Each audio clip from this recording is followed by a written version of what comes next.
Kalau Prabowo jadi presiden, Habib Bahar nggak bakal berani ceramah keras-keras ini, nggak bakal berani bersuara ini. Tanggal 20-nya kemarin saya ceramah di Lampung pas pelantikan presiden lagi. Segala kebijakan Prabowo yang menguntungkan rakyat akan didukung oleh rakyat. Betul. Yang pro kepada rakyat, khususnya rakyat kecil, rakyat susah, rakyat yang kelaparan, pengangguran, maka kebijakan yang menguntungkan rakyat itu akan kami dukung. Terus saya sampaikan lagi, ada ujungnya itu. Apa ujungnya? Tetapi kalau sampai Prabowo dan kabinetnya, pemerintahannya membuat kebijakan-kebijakan yang menyengsarakan rakyat, melaporkan rakyat, menderitakan rakyat. Isu dibubarkannya klan Habib Alwi yang mengaku nasabnya tersambung kepada Nabiullah Muhammad SAW kini mendapatkan bukti dan sorotan tajam di negeri ini. Klan Habib Alwi yang selalu mempromosikan dirinya tersambung nasabnya kepada Nabiullah Muhammad SAW kini semakin mendapatkan fakta baru, sehingga nasab tersebut tidak lagi bisa dibicarakan dan tidak perlu lagi diperdebatkan di forum apapun. Hingga klan Habib Alwi di sini semakin terjungkal, sahabat beriman semua. Ba'alawi bubar tidak lahir dari kebencian yang datang secara tiba-tiba. Ia lahir dari rasa lelah karena terlalu lama diam, lelah karena terlalu sering diminta percaya, dan ruang publik terus bertanya mengenai siapa sebenarnya klan Habib Alwi tersebut. Sehingga di ruang publik ini yang terdengar bukan lagi teriakan, tapi helaan nafas panjang. Banyak orang semakin tidak mempercayai klan Habib Alwi yang terus menasabkan nasabnya kepada Nabiullah Muhammad SAW. Dan banyak orang pula tidak bisa menjatuhkan bagaimana para pembatal nasab kenamaan Indonesia termasuk Kiai Haji Imaduddin Utsman Al-Bantani semakin gencar dan semakin getol untuk selalu menyampaikan aspirasinya bahwa Ba'alawi kini bukan lagi menjadi cucu dari Nabiullah Muhammad SAW, sahabat beriman semua. Kali ini memang keras, terasa menyakitkan bagi sebagian, namun memuaskan bagi sebagian yang lain, sahabat beriman semua. Tapi di balik kerasnya kata itu, ada pesan moral yang jauh lebih dalam bahwa Ba'alawi harus melakukan taubatan nasuha atau nasabnya tidak lagi tersambung kepada Nabiullah Muhammad SAW, sahabat beriman semua. Hubungan antara otoritas dan umat Islam sedang retak bukan karena satu kesalahan yang fatal, melainkan karena akumulasi ketidakhadiran dialog. Debat-debat pernah dilakukan dan tensi semakin memanas dengan adanya bukti-bukti baru bahwa Ba'alawi bersumpah akan terus tersambung nasabnya kepada Nabiullah Muhammad SAW sebagai Nabi akhir zaman, sahabat. Pernah kita rencanakan bahwa dua Habib yang datang ini marganya sama dengan Habib Utsman Syihabuddin. Datang seorang Habib Utsman Syihabuddin ke bumi Melayu Lancang Kuning. Bagaimana Sultan di Riau memuliakan Habib? Ada anak gadisnya yang paling cantik, namanya Tengku Embung, dinikahkannya. Provokator. Jadi walaupun orang itu pandai bicara, tapi menjadi provokator untuk perpecahan bangsa dan negara kita, jangan diikuti walaupun Habib sekalipun. Kalau sekarang lagi heboh hiruk pikuk begal nasab, tidak terjadi dan tak berlaku di bumi Lancang Kuning Riau. Karena kami, nenek moyang kami, sultan kami mencintai keturunan Rasulullah sallallahu alaihi wasallam. Jangan rendah diri di hadapan keturunan Yaman, jangan rendah diri di hadapan keturunan Arab. Kita bangsa Indonesia, turunan Nusantara, keturunan raja-raja yang luar biasa. Betul. Lihat Yaman, ada gak peradaban seperti di Indonesia? Kalau ada sekarang keturunan imigran Yaman yang merasa lebih mulia dibandingkan bangsa Indonesia, pulang saja kalian ke Yaman. Di Yaman lebih butuh kalian dibandingkan di Indonesia. Betul. Kami orang Indonesia sudah merasakan barokah leluhur kami. Indonesia makmur. Yaman bagaimana keadaannya? Hancur sampai sekarang perang, saudara. Jangan bawa perang Yaman ke Indonesia. Betul. Kalau kalian mau pulang ke negeri kalian di Yaman, alhamdulillah kami senang sekali. Saya juga kesal dengan orang yang suka gembar-gembor nasab. Ini di darahku mengalir darah Rasulullah, di tubuhku ada gen Rasulullah, tapi diajak untuk tes YDNA gak mau. Jangan ikut-ikutan yang seperti itu. Bukan karena mancung wajah seperti Arab, ataupun turunan Arab. Abu Lahab juga turunan Arab, Abu Jahal juga orang Arab. Mancung apa boten? Mancung henteu. Abu Lahab cungure kayak apa? Abu Lahab hidungnya seperti apa? Mancung. Arab bukan, keluarga Rasul bukan. Tapi apakah kita ngikutin Abu Lahab? Ikuti Abu Jahal apa jangan? Jadi kalau ada sekarang yang mengaku anak turunan Rasulullah tapi memeras kiai, memeras ustadz, memeras ulama, memeras masyarakat atas nama keturunan Rasulullah, apa yang harus kita lakukan? Satu kata, lawan. Betul? Apa? Satu kata, lawan. Satu kata, lawan. Aduh, takut saya kualat, gak akan kualat. Yang kualat tuh yang make nama Rasulullah menyandarkan ke maling dan memeras. Maling bagus apa enggak? Maling bagus apa enggak? Terus maling ini jelek disandarkan ke Rasulullah atas nama turunan Rasulullah, atas nama Rasulullah, bagus apa jelek? Makin jelek, makin jelek. Memeras keringat umat, bagus apa enggak? Bagus apa enggak? Enggak, alias jelek. Kemudian menyandarkan kepada Rasulullah, saya ini turunan Rasulullah, kamu harus mengeluarkan uang ratusan ribu itu sebanyak 99 lembar. Yang seperti itu ngerampok apa bukan? Ngerampok apa bukan? Merampok, memeras. Yang seperti itu diturutin apa jangan? Turutin apa jangan? Apa dong harus digimanain? Satu kata, lawan. Setuju? Jadi jangan sampai setelah ini panjenengan semua merasa takut kepada orang yang suka menakut-nakuti dengan kualat. Banyak yang dulu diam kini mulai berbicara lantang.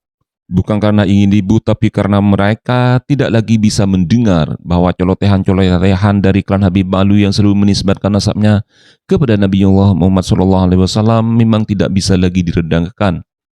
Publik menilai ini adalah sebuah bisnis. Bagaimana Habib-Habib asal Tarim Yaman menjadikan Indonesia sebagai surganya mereka. Cerita-cerita khurafat yang selalu dilenggangkan dan bagaimana mereka merecuki umat ini agar mereka menolak untuk dideportasi ke Hadrami Yaman mendapatkan sorotan tajam. Dan polemik di sini akan menjadi semakin meruncing, mengingat suasana semakin memanas antara pembatal nasab beserta Robito Alawiyah yang saling mengklaim bahwa nasabnya sudah tidak pernah tersambung kepada Nabiullah Muhammad SAW. Bukan karena ada satu pihak yang sepenuhnya benar atau salah, melainkan karena dua rasa sakit terus bertemu di ruang publik. Sehingga sakit yang merasa ditinggalkan dan sakit karena merasa diserang. Klan Habib Alwi yang digadang-gadang menjadi pemicu utama bagaimana keretakan antara Robito Alawiyah beserta pembatal nasab, serta klaim-klaim yang di dalamnya turut disertakan bagaimana Habib Alwi akan menguasai Indonesia, memanglah tidak kaleng-kaleng sahabat. Di titik ini Ba'al Alwi bubar, bukan lagi soal struktur atau nama. Ia adalah teriakan emosional dari warga Indonesia yang terus meneriaki bahwa Ba'alawi bukan lagi menjadi cucu dari Nabiullah Muhammad SAW. Bukan hanya dituntut untuk patuh kepada klan Habib Ba'alawi, masyarakat yang ingin diajak bicara bukan sekedar diminta untuk mempercayai bahwa Ba'alawi bukan lagi menjadi tersambung dan bukan lagi menjadi keluarga dari Rasulullah Muhammad SAW. Tidak ada yang benar-benar runtuh hari ini, namun yang ada adalah kepercayaan yang sedang diuji. Diuji dengan teori-teori panas dan debat-debat yang selalu dihadirkan oleh Robito Alawiyah beserta pembatal nasab yaitu Kiai Haji Maduddin Utsman Al-Bantani karena menyentuh hal paling sensitif rasa hormat identitas dan makna-makna yang selalu dikaitkan bahwa gelar suci tersebut harus tersambung syaratnya kepada Nabiullah Muhammad SAW. Nih, orang yang hanya bawa-bawa label nasabnya sampai Rasulullah di tengah masyarakat, itu adalah orang yang tidak siap berkompetisi di tengah-tengah masyarakat biasanya. Betul tidak?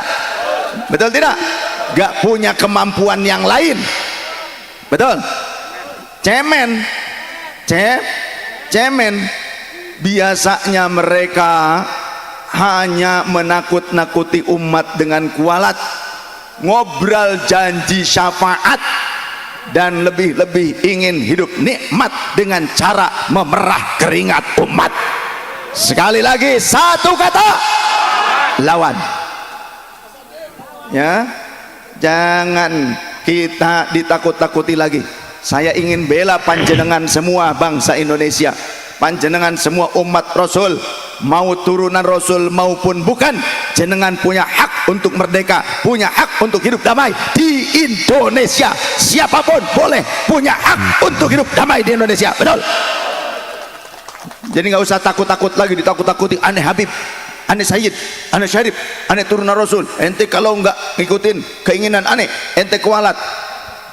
Siapa ini kualat gitu? Awas, jangan mau ditakut-takuti lagi. Ini merupakan perbudakan gaya baru. Perbudakan gaya baru. Kata Rasul sallallahu alaihi wasallam ketika di pertengahan hari tasyrik menjelang wafatnya, ayuhan nas, wahai sekalian manusia, inna rabbakum wahidun, sesungguhnya Tuhan kalian itu tunggal, satu. Wa aba'akum wahidun, dan bapak moyang kalian itu satu, yakni Adam. Maka la fadla li arabiyyin ala ajamiyyin, tidak ada keunggulan orang Arab daripada orang Ajam non Arab. Wala li ajamiyyin ala arabiyyin, tidak pula orang Ajam punya keunggulan yang lebih dibandingkan orang Arab, tidak pula sama. Wala fadla li ahmar ala aswad, orang yang wajahnya kulitnya itu kemerahan tidak berarti memiliki kelebihan khusus dibandingkan orang yang kulitnya hitam kelam. Tidak pula orang yang kulitnya hitam kelam, aswada li ahmaro, punya kelebihan khusus dibandingkan orang yang kulitnya warnanya putih ataupun kemerahan. Illa bittaqwa, kecuali orang menjadi mulia karena takwanya. Betul? Jenengan wong Brebes, anjen orang Ketanggungan, Anda orang Indonesia, jangan minder ketemu orang sing cungure mancung. Betul? Jangan minder ketemu keturunan Yaman. Betul? Jangan minder ketemu keturunan Eropa. Betul? Kita Indonesia punya peradaban yang luhur, leluhur kita orang-orang yang tangguh. Betul? Ketika bangsa lain mampu dikalahkan oleh Mongolia, Indonesia tidak pernah tercacat dikalahkan oleh Mongolia. Betul? Artinya Indonesia tangguh, kuat, luar biasa. Sallallahu alaihi Nabi Muhammad, sallallahu alaihi Nabi Muhammad, alal kafi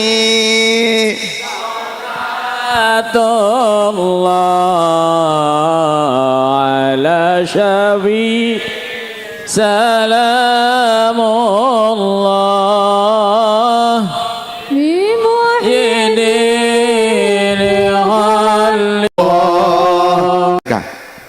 jenengan tadi bisa begitu antusias menghormati saya karena mungkin saya masih dzurriyyah Rasul sallallahu alaihi wasallam.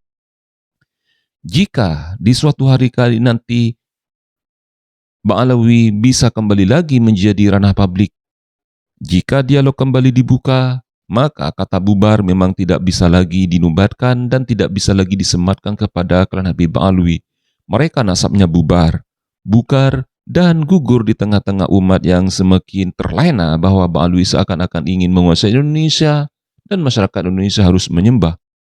Bahkan yang lebih ekstrim lagi, siapa yang tidak mempercayai klan Habib Ba'alawi maka di situ hukumnya kafir. Innalillahi wa inna ilaihi raji'un. Panasnya bukan di amarah, melainkan panasnya ada pada kekecewaan yang akhirnya berani berbicara, berani berbuat, dan berani mengambil tindakan besar bahwa Ba'alawi semakin tidak tertolong, sahabat beriman semua. Berikan komentar Anda dan saya akhiri polemik di sini. Wassalamualaikum warahmatullahi wabarakatuh.